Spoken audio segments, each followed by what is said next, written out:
We have breaking news on your Fast Track to 7. Police continue to search for the man who jumped into the Red River and has not been seen since yesterday afternoon. The Valley Today's J.C. Dodd joins us live in East Grand Forks with the latest on this search. Good morning, J.C. Good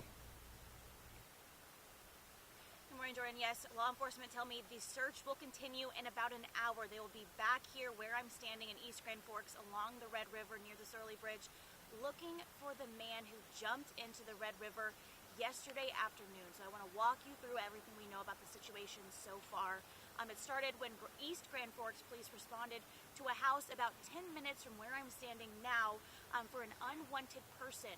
Police made contact with that person and he told them he was heading back to Grand Forks. Now about a half hour later, police responded to a report of that same man jumping into the Red River. So rescue efforts began. They threw him a buoy and a life jacket. Unfortunately, he was not able to grab onto them, and unfortunately, a short time later, they did not see him. So they have not seen him since then. That was around 4:30 yesterday afternoon. A search went on all night until around 10 last night. And again, Jordan will pick up in about an hour at 8 a.m. They will be back out here. Grand Forks Water Rescue will be here. Polk County Sheriff's Office as well, looking for this man. So we'll be here throughout the morning, bringing you the latest from the scene in East Grand Forks. All right, and we'll stay there. J.C. Dodd reporting live in East Grand Forks this morning. Thank you.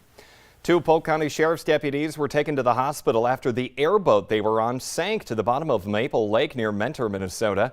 2 Highway Department employees were also involved in that incident. Deputies were helping install buoys on the east shore of Maple Lake yesterday. The sheriff's deputies were then taken to the hospital in Fosston with non-life-threatening injuries. The Highway Department personnel were not hurt. All of them were wearing their life jackets. Grand Forks Sheriff's Office dive team was then called in to help recover that boat. Over the past week, temperatures have been so hot that some roads in Minnesota are now cracking. MnDOT says pavement roads are designed in segments to allow for expansion and contraction, but the heat is causing roads to literally crack under pressure. The roads that you see right there are from Waseca County. State transportation authorities went on social media to warn drivers to approach those affected areas slowly and with caution. And we are heating up again in our forecast, and that means we could see more storms. Good morning, Lisa. Good morning. Yes, the heat is back. It's building in as we speak, and we're going to have a hot one today. You can see that sun shining brightly. We're at 68 degrees in Fargo, so running about 10 degrees warmer than where we started yesterday. 64 in Grand Forks. Thief River Falls is at 66. Bemidji checking in at 64, and Fergus Falls, one of the places, already at 70 this morning, with Devil's Lake at 65. So we're warming up. We've got mostly sunny skies right now, but you see on our radar and satellite map, we've got one little guy down to the south and east that was making its way, or a little cluster of showers that were making their way through southern parts of Grant County. They're moving on, but you may notice that storm cloud as you look in that direction here this morning. And I can't rule out an isolated shower or thunder shower to start the day today, but it's going to be more into the nighttime hours tonight that our chances for rain and thunder will be ramping up. So today the focus is more on the heat during the daytime. We're looking at highs into the mid-90s, 95 degrees in Fargo, some places more into the upper 80s. But factor in that humidity, that'll bring your heat index even higher, back up to that triple-digit range. And so that can be hard on you. Make sure you're staying cool, whether you're at the pool or just staying in some air conditioning. And again, that threat for some storms later tonight, isolated more into the southern valley, right along the border area with South Dakota, and maybe up toward Fargo is where the focus for that is going to be. But for Friday, we've raised a first alert weather day. This is when we're expecting to have more widespread storms up and down the valley, everyone under threat, and the potential for more intense storms too. All types are possible, and we're talking about Friday afternoon and evening, a time when a lot of people are on the road and out and about. So make sure that you are weather aware during that time. And it's going to be another hot and muggy day. Once that system clears, we cool down significantly for the weekend. But you really have to watch out for these storms. We know they just earlier this week they went through. Some of them can really be nasty. Yeah, and I'm looking at a similar situation where we're looking at the potential for some very strong straight line winds. We experienced it in Fargo, other places. Of course, Lakes Country have been doing all those cleanup stories.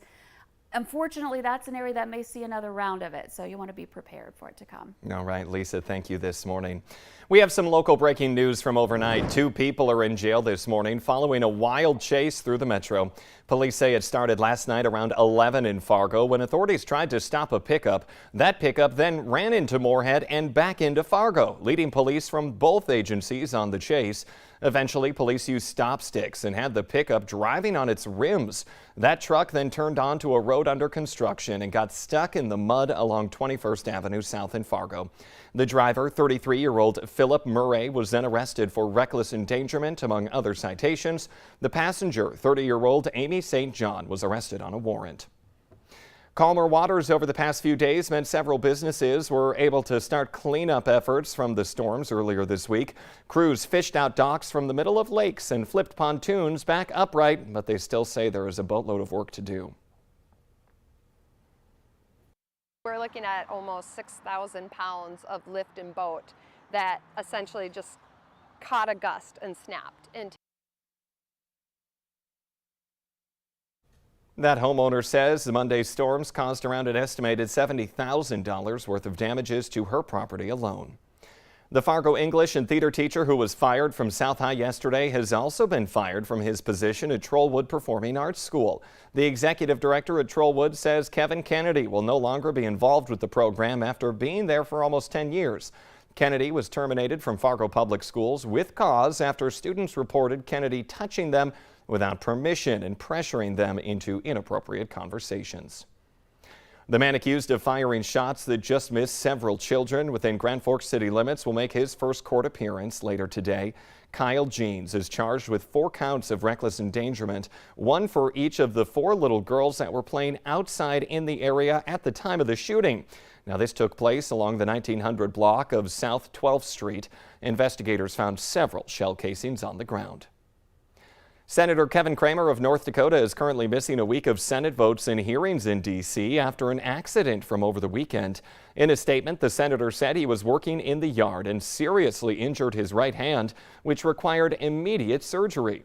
He is currently staying in North Dakota because he says there is a high risk of infection and he might have to amputate the finger. However, he says he is in good spirits and he plans to return to Washington after the 4th of July holiday. In some happy news this morning, a trio of otters are beating the heat on the West Coast thanks to the Oregon Zoo. Now, this zoo posted the video on social media showing the river otters enjoying some ice, not only for a little snack, as you can see right there, but also to cool down. They're taking a break from the high temperatures by playing in what is called a triple rascal on the rocks. Also sounds like a good drink. According to the National Weather Service, Portland, Oregon will be hit with its first heat wave of the season this weekend. Also might not be a bad idea for us later today. The Today Show and CBS Mornings are just about to start, but the Valley Today rolls on. More live up-to-the-minute news and weather coming up for you on the Fargo CW. Otherwise, have a great Thursday. We'll see you here tomorrow morning.